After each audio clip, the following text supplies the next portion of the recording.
యుద్ధ ప్రభావం ప్రజలపై పడద్దు. దొంగలు పడ్డ 6 నెలలకు కుక్కలు మోరినట్టున్నది కథ. దొంగలు పడ్డ 6 నెలలకి కుక్కలు మోరినట్టుంది. దాదాపు నెల దగ్గరకు వస్తూ ఉంది యుద్ధం జరగబట్టి. నెల దాటుతా నెల దగ్గరకు వచ్చింది.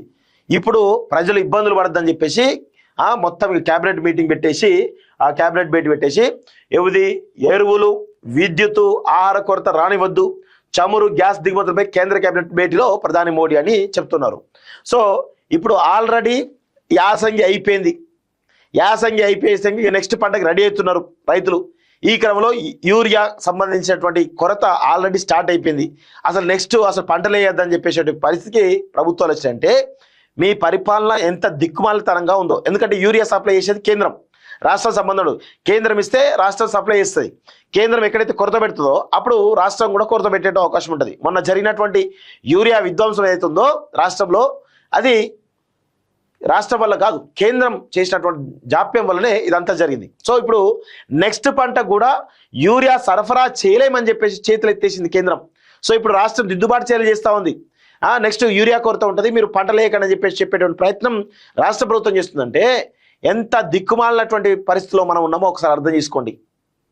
ఇప్పుడు వచ్చి దొంగలు పడ్డ 6 నెలల కుక్కలు మరినట్టు ఇప్పుడు వచ్చి క్యాబినెట్ మీటింగ్ పెట్టి మాట్లాడుతూ ఉన్నారు. పశ్చిమాసియాలో యుద్ధం 4వ వారంలో ఎంటర్ అయిన క్రమంలో ప్రధాని మోడీ అధ్యక్షతన ఆదివారం కేంద్ర కేబినెట్ సమావేశం జరిగింది. ఈ సందర్భంగా ముఖ్యమైన ఉత్పత్తుల లభ్యత, వాటి సరఫరా, ప్రత్యామ్నాయాలు, భవిష్యత్ అవసరాలకు అనుగుణంగా కొత్త మార్గాల అన్వేషణపై కేంద్ర కేబినెట్ సమీక్ష జరిగింది.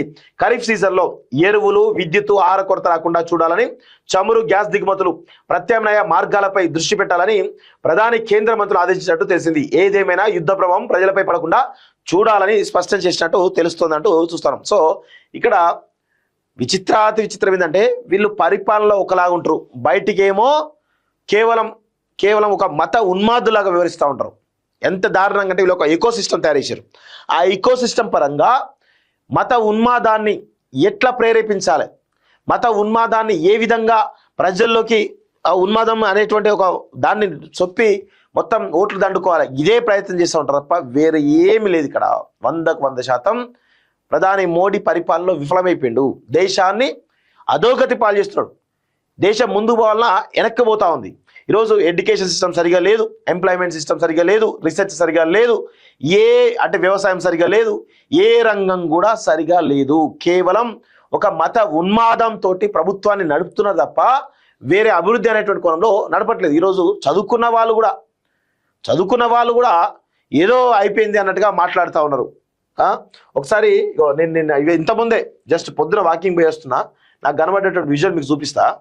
ఎంత దారుణంగా అంటే ప్రజలు గ్యాస్ ఎక్కడ, ఇది హైదరాబాద్ నడిబొడ్డున ఒక టిఫిన్ సెంటర్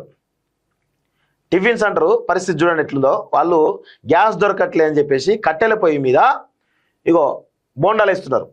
కట్టెల పొయ్యి మీద గ్యాస్ కొరత లేదు, ఆ కొరత లేదు, ఈ కొరత లేదు అనుకుంటా చూస్తూ ఉన్నారు. కనబడుతుంది కదా, ఇది పరిస్థితి. ఇట్లా పరిస్థితులు తయారైనాయి. ఇప్పుడు గ్యాస్ కొరత లేదు, అది లేదు, ఇది లేదు అంటారు. మరి గ్యాస్ కొరత లేకపోతే మనకి అట్లా కట్టెల పొయ్యి మీద టిఫిన్ సెంటర్లు ఎందుకు కడుతున్నారు? అది నగరం నడిబొడ్డున కేబీఆర్ పార్క్ ముందు జరిగినటువంటి విషయం ఇది చెప్తున్నాను. మోడీ పరిస్థితి ఇట్లా. ఇప్పుడేమో దొంగల వాడ్డ 6 నెలలకు కలుబడినట్టు కనబడతా ఉంది. ప్రధాని మోడీ ఖాతాలో మరో రికార్డ్ అట. ఏం లేదు, అంతా పబ్లిసిటీ స్టంట్లు ఉంటాయి, పెయిడ్ ప్రమోషన్స్ ఉంటాయి. దానికోసమే మోడీని మొత్తం ఒక పెద్ద ఫిగర్గా చేయించే ప్రయత్నం చేస్తూ ఉంటారు. వెనకాల పెద్ద నెట్వర్క్ జరుగుతూ ఉంటుంది, అంతే తప్ప ఏం లేదు అక్కడ.